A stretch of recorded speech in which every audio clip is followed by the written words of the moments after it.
Thank you so much for being here tonight. We really appreciate you taking the time to learn a little bit more about what we're doing as a community in the area of homelessness and housing. I also want to thank First Congregational Church for hosting. This is such a beautiful space, so thank you so much for having us. I am here not by myself. I am here with a team of amazing community members who are going to be coming up to speak about how they fit into our homeless response system. And when they come up, I'll just let them introduce themselves. And so my name is Mandy Shreve. I'm with the City of Greeley. I'm the director of the Homeless Solutions Department. So we thought it would make sense to talk a little bit about the history of homelessness. Homelessness has been around forever, pretty much since America was birthed and colonization happened. The first record of homelessness was in 1640. It really didn't become a national issue until after the Civil War. I don't think it's a big surprise that when you think about the Great Depression in the 1930s, that's when America really saw a ton of homeless individuals. And what I want to highlight here is it was President Roosevelt's response that really is the first time government really took initiative on poverty. And it was his acts around the New Deal, the reform that he had, the economic and social reform policy that he had on helping people in poverty. And that's anything from the Social Security Act to unemployment insurance. After the World War II, there was a lack of jobs as people were coming back from war. And so there were a lot of initiatives put into place to make sure that veterans were able to obtain mortgages, which is great because we know that home ownership is the way to generational wealth in this country. The Housing and Urban Development Department really didn't get created till 1965, and it was in the 1980s that President Reagan really was trying to cut back on social programming, and so a lot of the HUD funding was cut under the Reagan administration, and it really had a big impact on the number of homeless in the community. Under that administration, homelessness did double. And then when the Bush administration came in the early 2000s, they implemented the Housing First model, and they did see a reduction in chronically homeless by the strategies that administration implemented. Now, my point is there's a ton of presidents, right, that we did not put up here. But I think my point is that federal government and government in general has been involved around the issues of poverty and homelessness for a long time. And how they're funded or not funded does have an impact on the community. So some of y'all that have been to presentations before have seen this data. But right now, the number one cause of individuals entering into homelessness is affordability of housing. There is a direct correlation between how much rent is per month in a community and the homeless rate. And so this is data from HUD. This is a chart from HUD, and that star all the way across on the end shows where the state of Colorado is. And it's about $1,600 per month for rent. And we're up there with really big states like California, Washington, New York. The median sales price in Colorado right now, I think, is around a little over $500,000. So in Greeley, it's a little bit less. It's a little over $400,000. This is the average sales price. It can change, right, given on the economy month to month.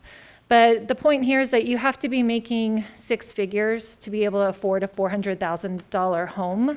I think we know that most individuals aren't making that much. In Greeley right now, the average median income for one person is $80,000 a year. And so we know that a lot more people make less than that. If you think about minimum wage, $15 an hour, that's a $30,000 a year income. And so what's happened is we've all witnessed it, right? The housing prices keep going up, wages are staying flat, and so it just makes housing a lot more unattainable for individuals. And so what you have is what we would call severe rent burdenness, where people are spending more than 50% of their income on housing. So we are all here tonight to talk about the homeless response system. Every partner in this room that's going to get up to speak has a part in the system. We Collectively, we hired a consultant to do an analysis on our system. So what that analysis was based on HMIS data, which is our homeless management information system data. And we really looked at what the need is in the community. And when we define need, it's how many people are coming into homelessness and how many people have been homeless for a long time. When we say long time, that's what the term that you're going to see in this presentation is called long-term stayer. Those are individuals that have been homeless for more than 2 years. Often they have a disability, but for purposes of this presentation, it's individuals that have been homeless for more than 2 years. And so you're taking that need and you're balancing it with what interventions do we all have in the community right now to help exit people out of homelessness? And then you're identifying where the gaps are and what the costs are associated with those gaps. It's important, I think, if you think about like a homeless encampment that you've probably seen in the community, I think a lot of our first thought is we need more shelter. Is that something that you might think? Yes, no? Okay. And that is an appropriate response, and there's nothing wrong with that response, but if we only focus on shelter and increasing shelter, then homelessness still grows. So shelter is extremely important. It's there for the emergency response, but we also have to focus on housing exits. And so if we were just to focus on shelter, and what this is trying to illustrate is that we have those long-term stayers that have been in the community a long time that you see at the bottom, and then we have new people coming in, and then we're going to have next year's inflow coming in. So the pressure for shelter just continues to grow. But if we're able to invert that funnel, which is on the opposite side, turn it over, have more exit strategies for people to move out, then you've not only taken care of the long-term stayers, but you're also reducing the number of people coming in. So right now, we have about 820 individuals entering into homeless a year, approximately 145 families, excuse me, and then the people that have been homeless, the long-term stayers, about 160 individuals and about 10 families.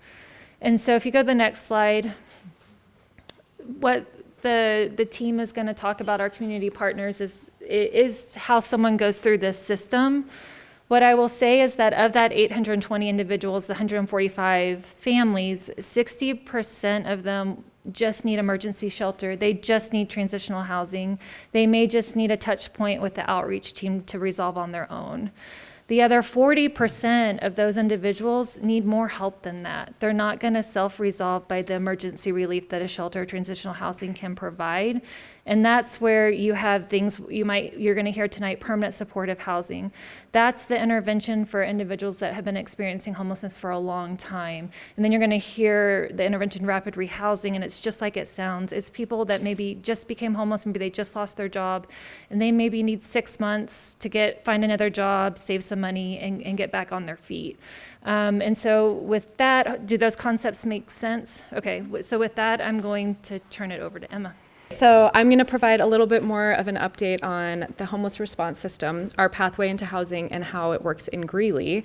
To give you a better visual, like this is great and it's really helpful, but we thought that it might be helpful for you to see exactly how it fits into Greeley's resource system, which is why we have our resource providers here who will speak to each of these. And we're going to go through some fictional stories that are very realistic, but the people and the situation is technically fictional, and their journey through homelessness and through the homeless response system. The other thing I wanted to mention is that we do have our great resource providers here, but we know that there are so many more who contribute to this, and it's very important that we mention that they are also equally as important as the ones we have here. So in your folders, we have a provider list that should give you a more comprehensive list of everyone who contributes to this. Because even though we're trying to figure out kind of what this looks like and how much we have in problem solving, how much we have in emergency shelter,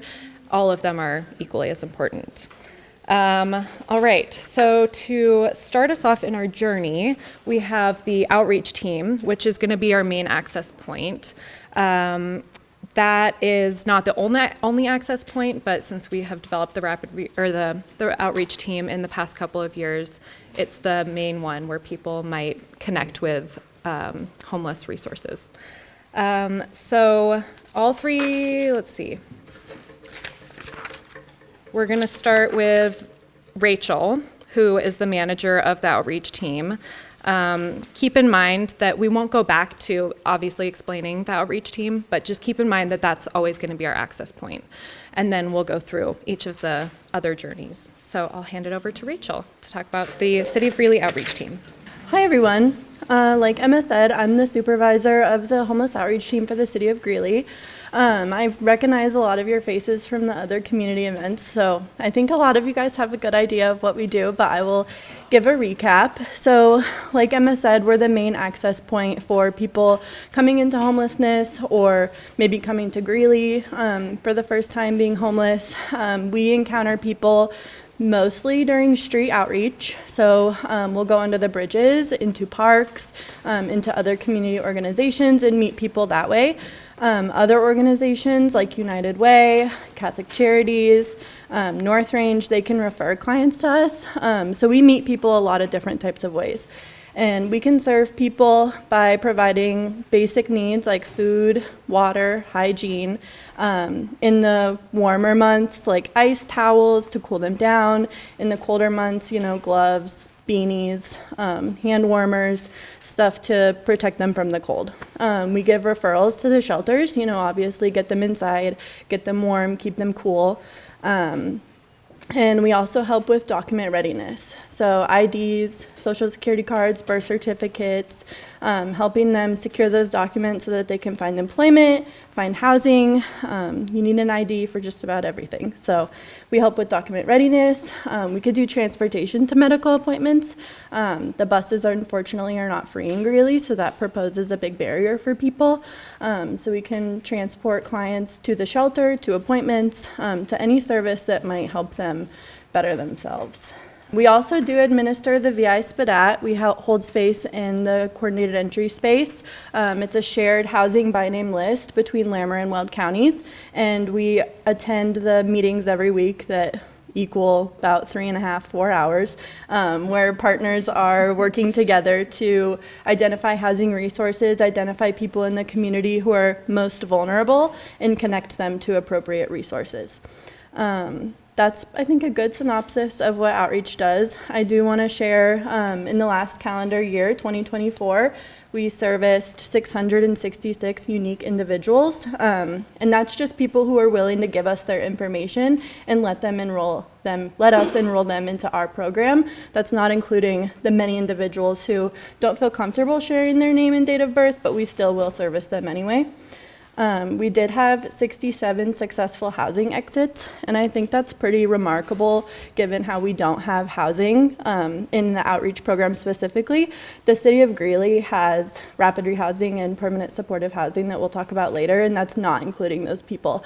We've housed people in different states, diversion. If they have a housing opportunity with family or friends in another state, we can send them there. In coordinated entry, I've included those numbers that we've advocated for our participants, and they've been housed with external partners. They've self-resolved their housing. They've been able to save money from employment or fixed income and self-resolve themselves, moved into senior housing or sober living. Hold on one sec, Steve.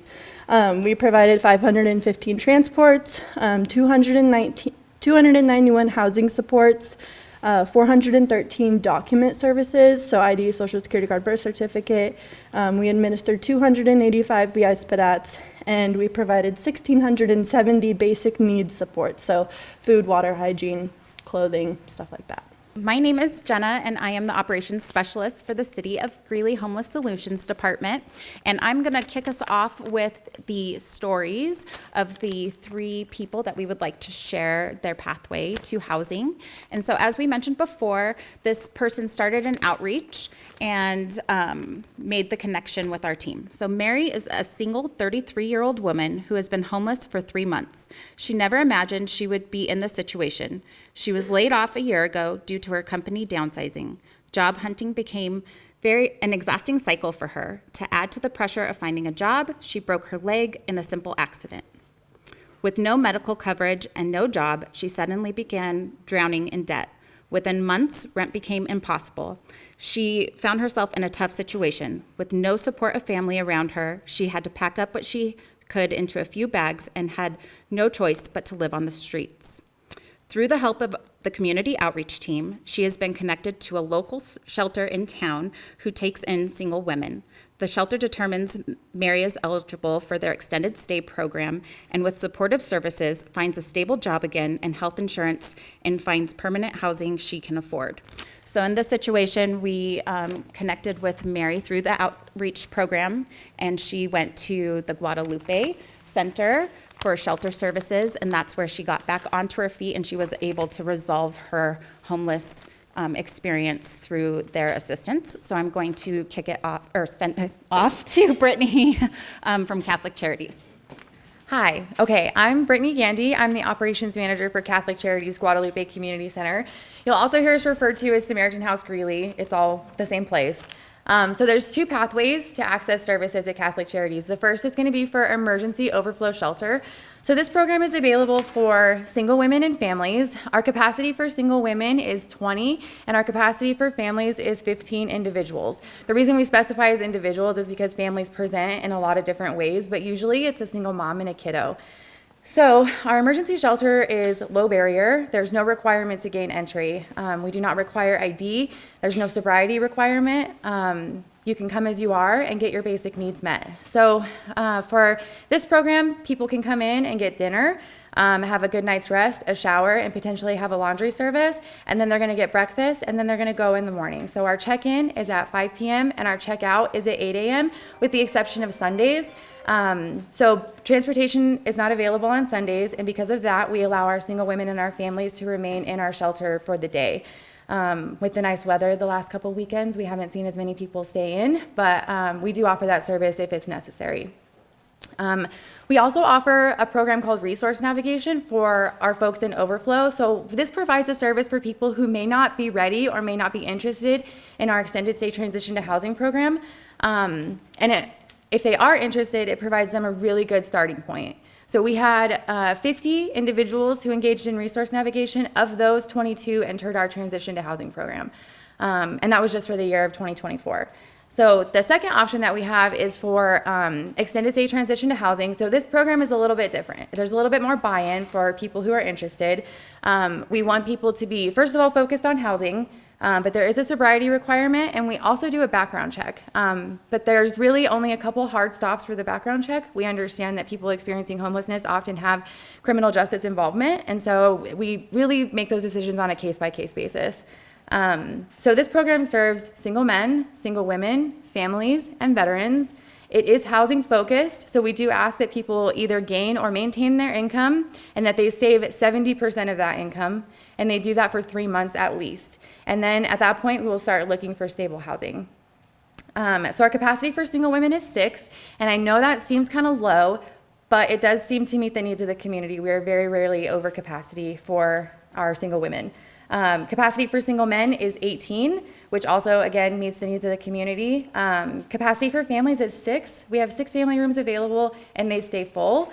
And our capacity for veterans is 6, which we're pretty close to capacity pretty regularly. And again, to Steve's point, we also want to focus on prevention, super important. And yeah, if you have questions about that, we'll have our information at the back at the end of the presentation. But one last thing I wanted to mention is that we house approximately 43% of people who enter our transition to housing program, and the national average is about 33. I am here to talk about Peter, our second story. Peter is a widowed 68-year-old man who has been homeless for 8 years. Peter suffers from a traumatic brain injury from when he was 57 years old and fell off a roof. Life has become harder for him as he slowly lost his life, the life he once had. 3 years later, he lost his wife to cancer.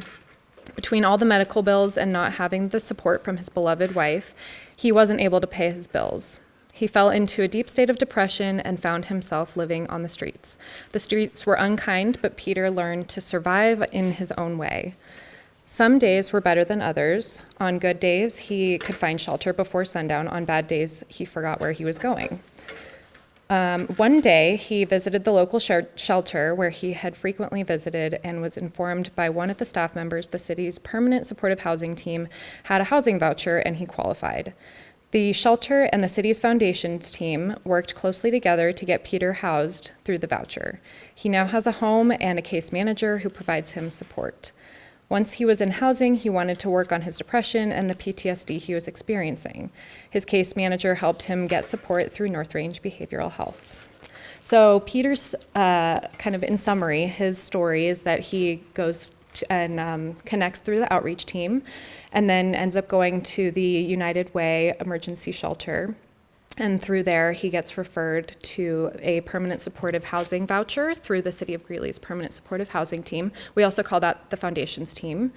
And then as he's being housed, he's able to work on other things that might be coming up for him, like his mental health.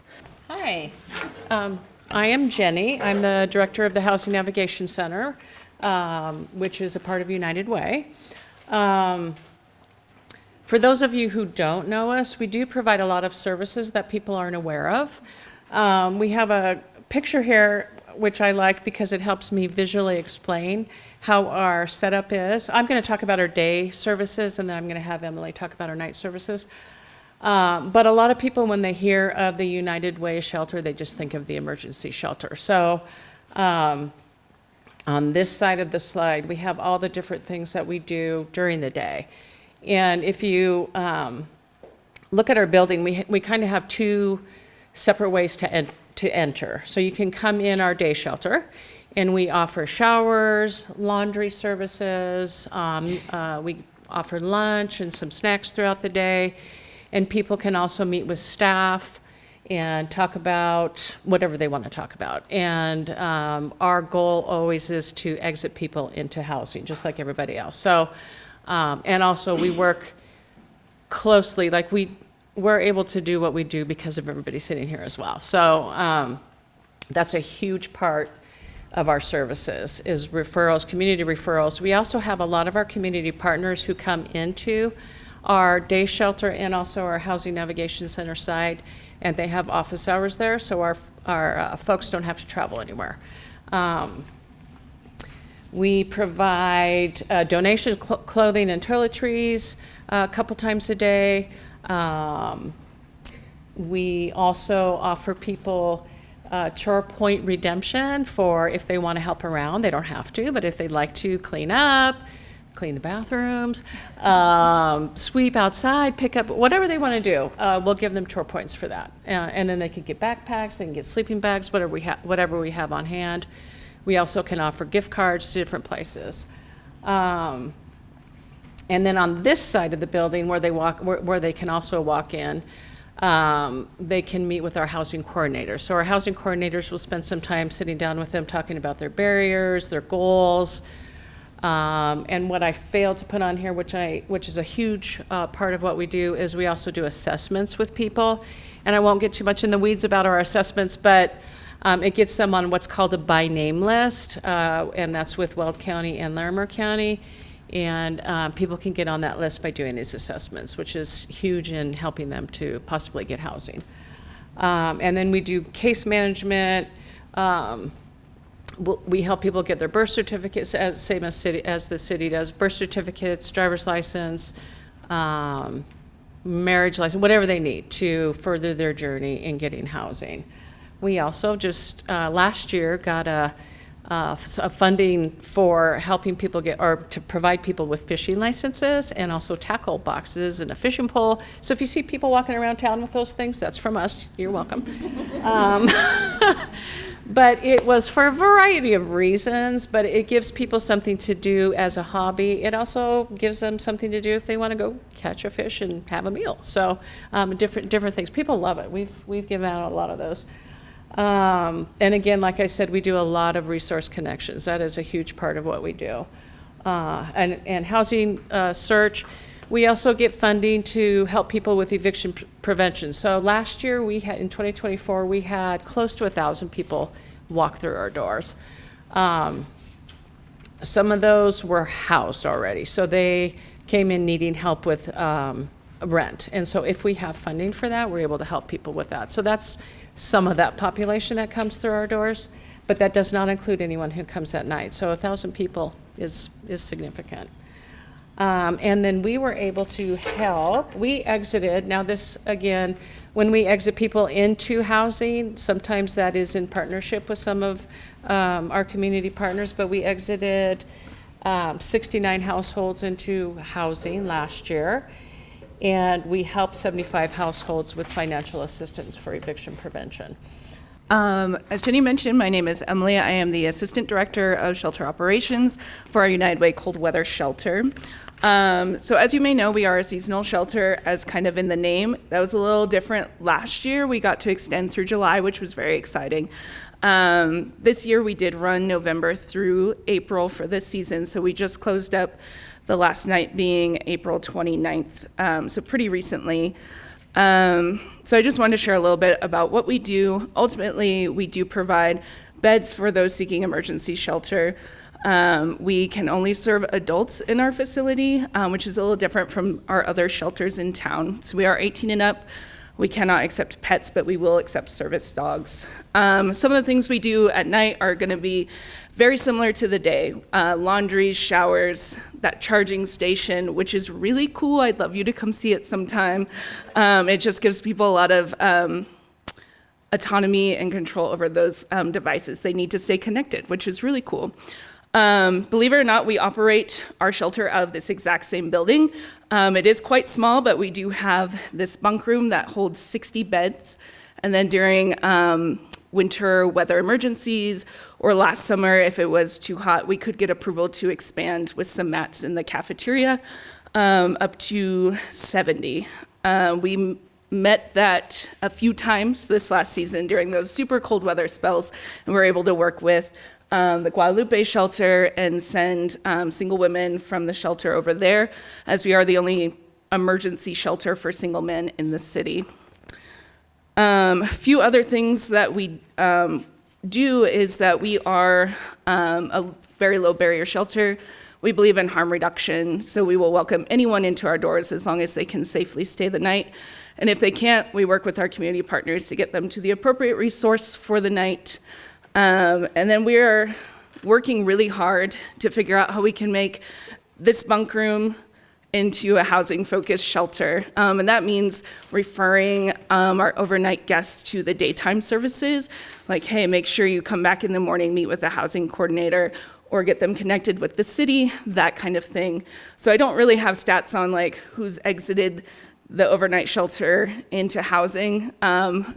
Really, my focus is making sure people have a safe place for the night during our winter months. My name is Margaret. I'm the Permanent Supportive Housing Supervisor, also known as Foundations. Our team is of myself. I am the lead. We also have 6 case managers and 1 peer support specialist. We currently serve 60 of our Permanent Supportive Housing voucher recipients. We get our referrals through the continuum of care and our community partners. The eligibility requirements for the Department of Housing are that our participants must be 18 years of age or older. They must have an extremely low income, which is 30% below the area median income, or have a disabling condition that limits their abilities. This could be a physical, mental, or developmental disability, or all 3. They must have a history of homelessness and meet the HUD requirements. Also eligible households with high utilization of publicly funded systems as determined by Greeley and the fire department, police department, and our other area partners. Our participants receive a comprehensive wraparound service, which involves our case management meeting with our participants at least once a week. We can do anything from transports for healthcare, any type of appointments they might have. We also try and socialize them back into, wherever they were. A lot of them don't feel like, a lot of our participants don't feel like they want to get back into the community. We try and give them the opportunities to do that. And to feel like they're participating. Sometimes we have clients who started out as zero income and then gainfully get some employment. And so at that point, once they do get that employment, we do ask that they pay 30% of their income towards their housing. And so it's always nice for them to always be able to come back and see where they started and where they ended up. So it's a really rewarding thing. I'm Kim. I have the privilege of working for North Range Behavioral Health. And so we are going to talk a little bit about our services. This is the continuum of care that North Range currently offers. We are a community mental health center, and we focus on serving all of Weld County. So we do have locations that are outside of the Greeley area. Our agency has over 500 employees in over 25 locations. Today, we're just going to talk a little bit about the ones that are very specific for Greeley and this population, because I could be here all week talking about all the other things that we do. So I think it's really important for you guys to be aware that we serve over 18,000 unique individuals every single year. And some of those individuals come back for multiple different episodes of treatment. Our goal is to say yes to anyone and to not let finances be a barrier. So we accept all insurances. If any of you are looking for care, please call us. We accept all insurances. Medicaid and then what we call indigent and block grant from the state and the feds are our two primary largest payers.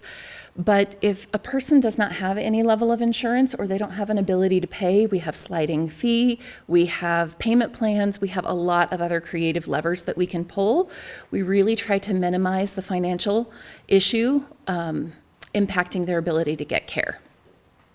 We do have, like I said, just a significant continuum. The majority of the homeless population will likely have intersections in the intensive to residential to crisis levels of care for us.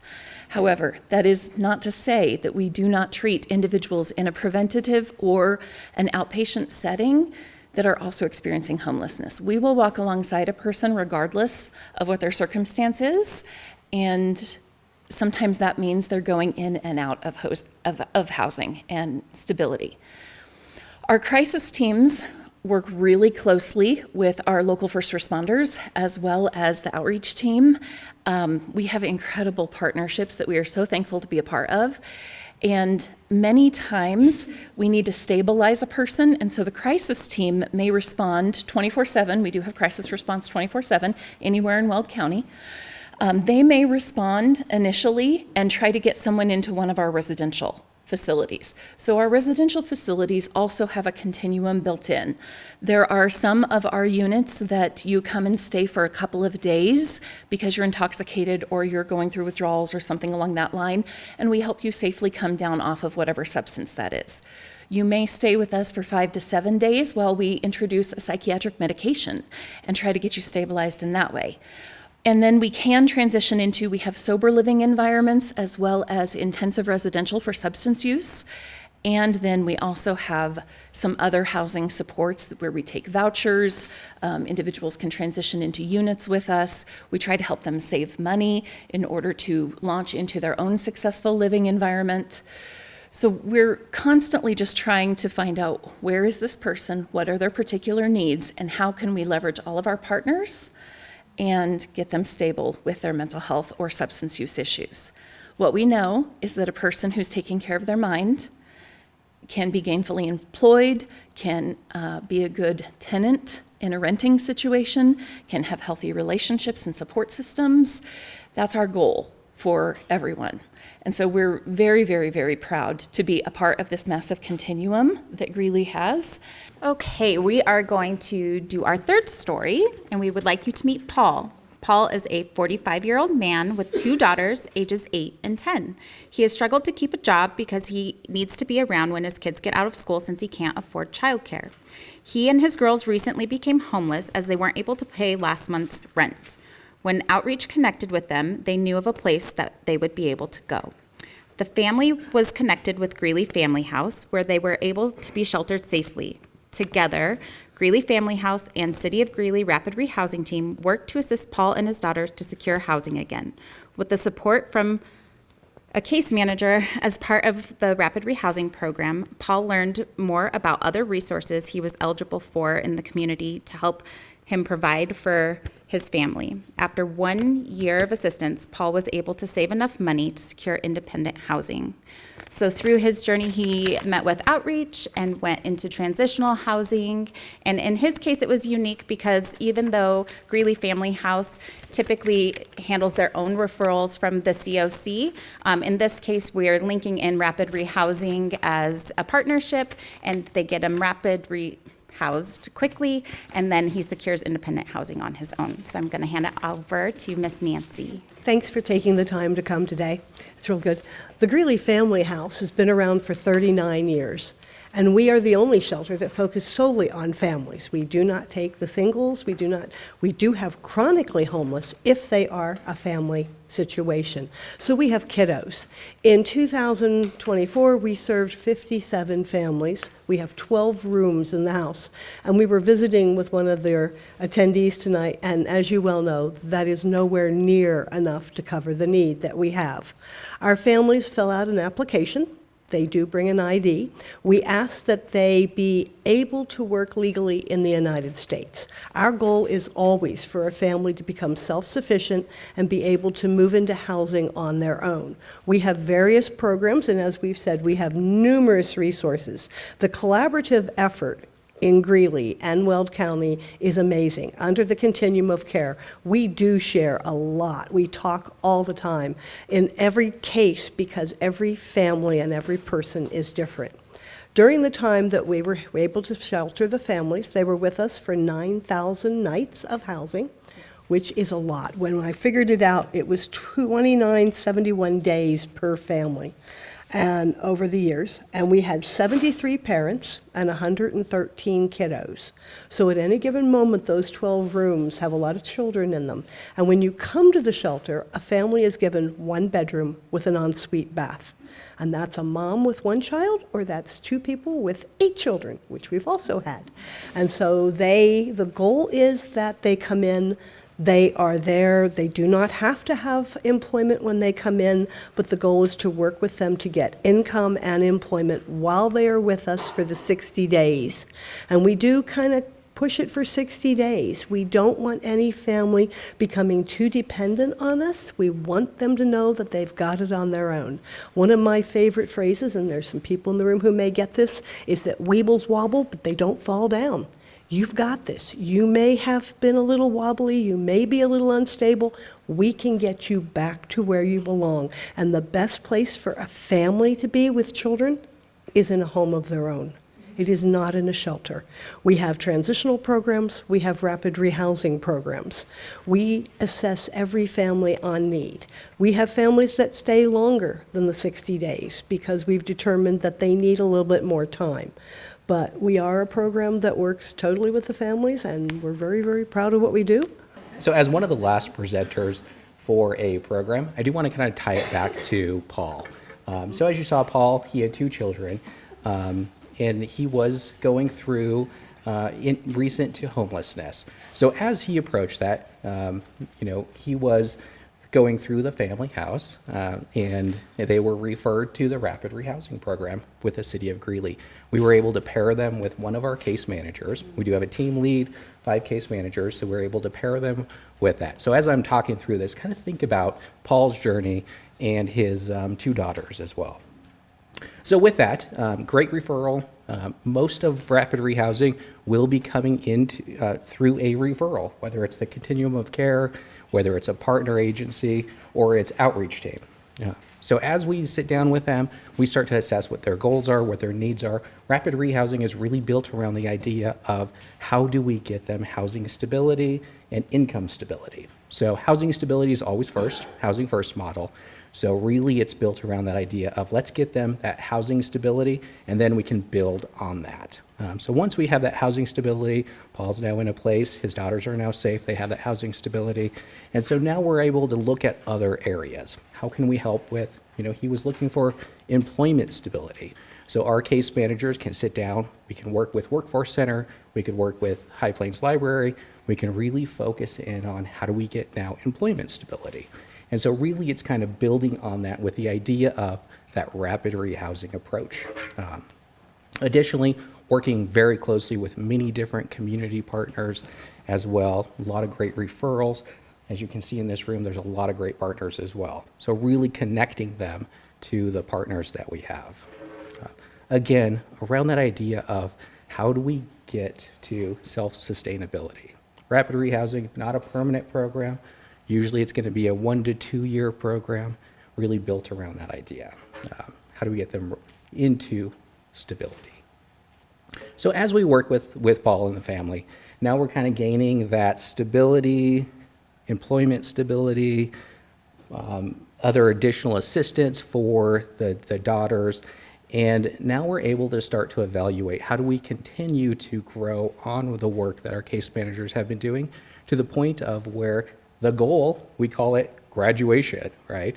The goal is to then graduate Paul and his 2 daughters into sustainability so that we can then have a permanent housing environment. So that is really what rapid rehousing is built around. And so if you kind of imagine Paul and his 2 daughters and the journey that they had, the journey they had with many different community partners, the journey they had with our rapid rehousing program, that's one area that we are working towards helping our unhoused population become housed.